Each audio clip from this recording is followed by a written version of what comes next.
അങ്ങനെ നയന വീട് വിട്ട് പോകാൻ വേണ്ടിയിട്ട് ബാഗൊക്കെ ആയിട്ട് ഇറങ്ങിപ്പോവാണ്. ഈ സമയത്ത് മുത്തശ്ശനും മുത്തശ്ശിയൊക്കെ തടഞ്ഞു നിർത്തി എന്താ കാര്യമെന്ന് ചോദിക്കുന്നുണ്ട്.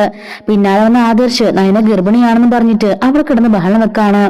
സന്തോഷമുള്ള കാര്യത്തിന് നീ എന്തെങ്കിലും ബഹളം വെക്കുന്നേ, നീ എന്തിനും ഇറങ്ങിപ്പോന്നേ, രണ്ടുപേരും തമ്മിൽ എന്താ പ്രശ്നം ഉണ്ടെന്നൊക്കെ മുത്തശ്ശനും ചോദിക്കാണ്.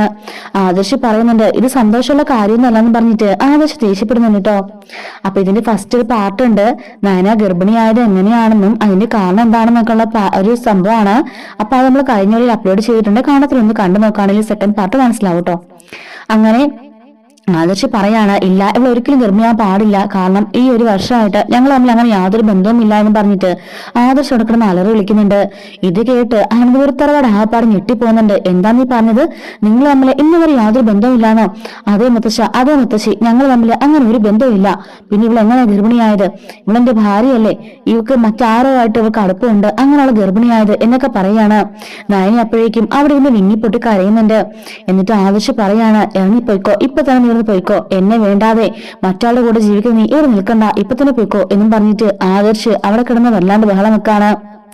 മുത്തശ്ശൻ പറയാണ് നയനമോള് ഒരിക്കലും അങ്ങനെ ചെയ്യില്ല, ഞങ്ങൾക്ക് ഉറപ്പുണ്ട്, ഇത് മറ്റെന്തോ ഒരു കാരണമാണ് എന്തൊക്കെ പറഞ്ഞിട്ട് മുത്തശ്ശൻ പറയുന്നുണ്ട്. എനിക്ക് സമനില കിട്ടുന്നവരെ തോന്നാണ്, ഞാൻ ഇവിടെ കൂടുതൽ ഞാൻ സ്നേഹിച്ചു വരികയായിരുന്നു, ഇവിടെ എനിക്ക് മനസ്സുകൊണ്ടോ അല്ലാണ്ട് ഞാനൊന്ന് അടുത്ത് വരികയായിരുന്നു, അപ്പഴാ എന്നെ ചതിക്കുന്നത് എന്നൊക്കെ പറഞ്ഞ് ആദർശ് അവിടെ ഇങ്ങനെ വയലന്റായിട്ട് നിൽക്കാണ്.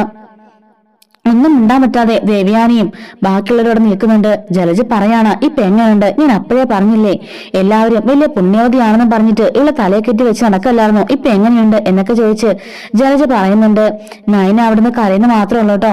ഇതേ സമയത്ത് തന്നെ ജലജയുടെ മകളും അവിടുന്ന് കരഞ്ഞോണ്ട് നിൽക്കാണ്. അങ്ങനെ നയന അവളെ കണ്ണു കാണിക്കുന്നുണ്ട് മിണ്ടരുതെന്ന്. എന്നിട്ട് നയന പറയാണ് മുത്തശ്ശി ഇതിന് വേറൊരു തീർപ്പുമില്ല, ഞാൻ ഇവിടുന്ന് പോവാണ് എന്ന് പറയുന്നുണ്ട് കേട്ടോ. കാരണം നയനയ്ക്കും ജലജന്റെ മകൾക്കും കുറച്ച് സമയം ആവശ്യമുണ്ട്, അതിനു വേണ്ടിയിട്ടാണ് അവരങ്ങനെ പറയുന്നത്, അയാളെ കണ്ടുപിടിക്കാനായിട്ട്. അങ്ങനെ നയന അവിടുന്ന് പോകാനിറങ്ങുമ്പോഴേക്കും ഓടി വന്ന് ജലജന്റെ മകള് പറയാണ് ചേച്ചി പോവല്ലേന്നും പറഞ്ഞിട്ട് കയ്യിൽ പിടിക്കുന്നുണ്ട്. ജലജ ഓർക്കാണ് ഇവക്ക് എന്ത് പറ്റീന്ന്.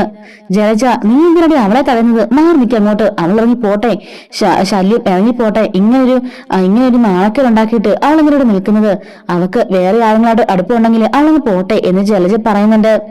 മുത്തശ്ശൻ ചോദിക്കാണ് മോളെ എന്തിനാ മോള് കരഞ്ഞെന്ന് ചോദിക്കുന്നുണ്ട്.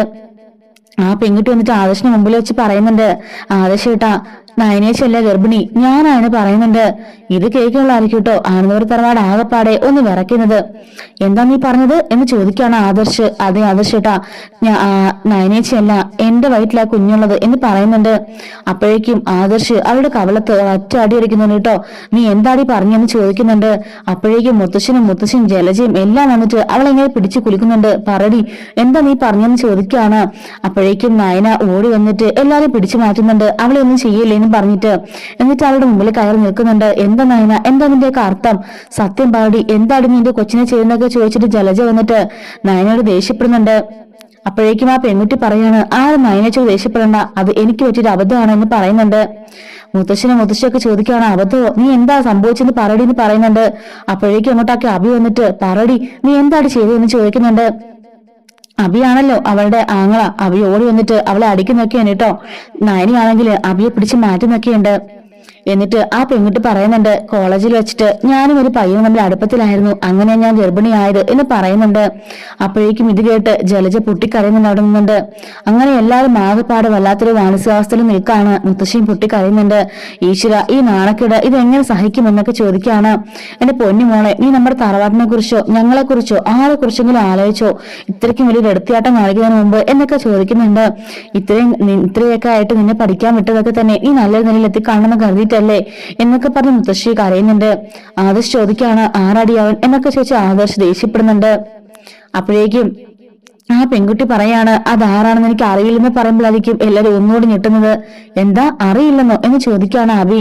അതേ ചേട്ടാ, ഞാൻ ഓൺലൈൻ വഴിയാ അയാളുമായിട്ട് പരിചയപ്പെട്ടത്, അങ്ങനെ നേരിൽ കാണുമെന്ന് പറഞ്ഞിട്ട് അയാൾ വന്നതിന് ശേഷം ഞങ്ങൾ തമ്മിൽ അടുത്തു. പിന്നീട് അയാൾ തിരികെ പോയി. പക്ഷെ പിന്നീട് അയാളെ വിളിച്ചിട്ട് അയാളെ ഫോണ് സ്വിച്ച് ഓഫാ, അയാളുടെ ഓൺലൈൻ അക്കൗണ്ട് എല്ലാം തന്നെ ഫേക്ക് ആയിരുന്നു എന്നൊക്കെ പറഞ്ഞ് അവള് കരയുന്നുണ്ട്. നിനക്കൊക്കെ വിവരവും ബോധവും ഇല്ലെന്ന് ചോദിച്ച് മുത്തശ്ശൻ ദേഷ്യപ്പെടുന്നുണ്ട്. ആദർശ് ചോദിക്കാണ് അയാളുടെ ഫോട്ടോ എല്ലാം കയ്യിലുണ്ടോ?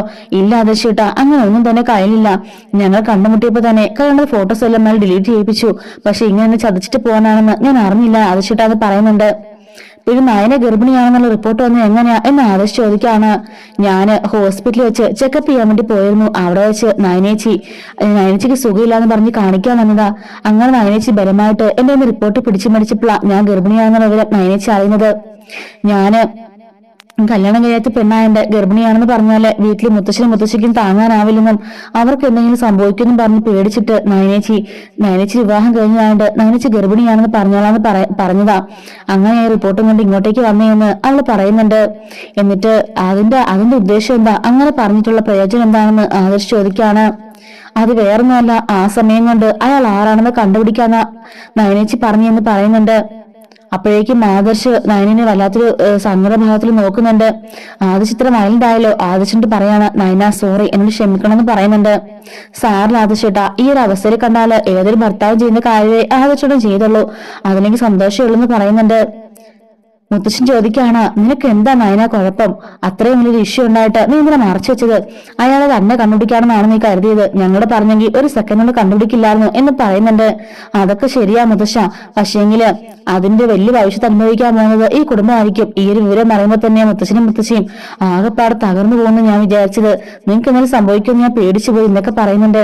ആദർശ് പറയാണ്, നിനക്ക് എന്നോടെങ്കിലും ഒന്ന് പറഞ്ഞിടാന്ന് ചോദിക്കുമ്പോൾ രാത്രിയിൽ ആദർശയോടൊന്ന് പറയാൻ ഓർത്തായിരുന്നത്. പക്ഷെ ആ റിപ്പോർട്ട് അറിയാതെ ഞാനോട് വെച്ചിട്ട് പോയതാ.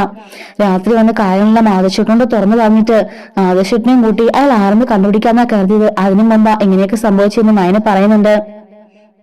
മുത്തശ്ശൻ പറയുന്നുണ്ട്, ആദർശേ എത്രയും പെട്ടെന്ന് ഈ വിവരം രഹസ്യമായിട്ട് തന്നെ അന്വേഷിക്കണം. ആ പോലീസുകാരനെ വിളിച്ചു എന്ന് പറയുന്നുണ്ട്. അയാളുടെ സഹായത്തോട് കൂടിയിട്ട് എത്രയും പെട്ടെന്ന് അവൻ ആരാണെന്ന് കണ്ടുപിടിക്കണം എന്നൊക്കെ പറയാണ്. നയനമോളെ അകത്തേക്ക് കയറിപ്പോയെന്ന് പറയുന്നുണ്ട്. ആദർശിനോട് അങ്ങനെ ജലജ എന്നിട്ട് പറയാണ്, നയന സോറി, ഞാൻ അറിയുന്നത് തെറ്റിദ്ധരിച്ചു എന്ന് പറയുന്നുണ്ട്. സാറില്ല അപ്പച്ചി, അവളൊന്ന് അനീതിപ്പുള്ള തന്നെയല്ലേ എന്ന് പറയുന്നുണ്ട്.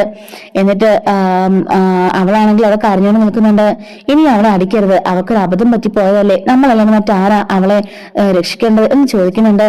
അവളെ ഞാൻ രക്ഷിക്കല്ല, അവളെ ഞാൻ കൊല്ലുമെന്ന് പറഞ്ഞിട്ട് ജലജ വീണ്ടും പോയി അടിക്കാൻ പോകുമ്പോഴേക്കും മുത്തശ്ശി പറഞ്ഞിട്ടുണ്ട്, ജലജ അവളെ അടിക്കണ്ടെന്ന് പറഞ്ഞിട്ട് മുത്തശ്ശിയാണെങ്കില് ജലജയുടെ മകളെയും കൂട്ടി അകത്തേക്ക് പോകുന്നുണ്ട്. നീ ജലജയോട് നിൽക്കണ്ട, അവൾ നിന്നെ വല്ലതും ചെയ്യുമെന്ന് പറഞ്ഞിട്ട് പേടിച്ചിട്ടാണ് മുത്തശ്ശി അവളെയും കൊണ്ട് പോകുന്നത്. അങ്ങനെ അവളെയും കൊണ്ട് അകത്തേക്ക് മുത്തശ്ശി പോകുന്നുണ്ട്. ഈ സമയത്ത് ആദർശ് നയനയും കൂട്ടി അകത്തേക്ക് പോവാണ്. എന്നിട്ട് ആദർശ് പറയുന്നുണ്ട്, പെട്ടെന്ന് ആദർശ് നയന്റെ കായത്തിലേക്ക് വീഴാൻ പോകുമ്പോൾ എന്താ ആദർശത്തെ കാണിക്കുന്നതെന്ന് ചോദിച്ചിട്ട് നയന അവനെ പിടിച്ചേൽപ്പിക്കുന്നുണ്ട്. സോറി നയന, നീ ഇത്രയ്ക്കും ഇതായിട്ട് പോലും ഞാൻ നിന്നെ മനസ്സിലാക്കിയില്ലല്ലോ. പെട്ടെന്നൊരു തെറ്റ് കണ്ട പെട്ടെന്നൊരു തെറ്റാണെന്ന് മനസ്സിലാക്കി ഞാൻ നിന്നെ വിശ്വസിക്കാതെ ഇത്രയൊക്കെ കോലാഹലം ഉണ്ടാക്കി എല്ലാവരുടെ മുമ്പിൽ നിന്നെ അപമാനിച്ചു എന്നൊക്കെ പറഞ്ഞ് ആദർശ് പൊട്ടിക്കരയുമ്പോൾ ഈ ഒരു അവസ്ഥയിൽ ഏതൊരു ഭർത്താവും ചെയ്യുന്ന കാര്യം മാത്രമേ ആദർശോടും ചെയ്തിട്ടുള്ളൂ. അതുകൊണ്ട് എനിക്ക് യാതൊരു വിഷമവും ഇല്ല. ഇങ്ങനെയൊക്കെ ആയി ഒത്തിരി ബഹളമില്ലാതെ ഈ ഒരു സംഭവം അറിഞ്ഞല്ലോ, അത് തന്നെ വലിയ കാര്യം. ഇനി നമ്മൾ ചിന്തിക്കേണ്ടത് ഇതൊന്നുമല്ല, എത്രയും പെട്ടെന്ന് ആരെന്ന് കണ്ടുപിടിക്കണം എന്ന് നയന പറയുന്നുണ്ട്.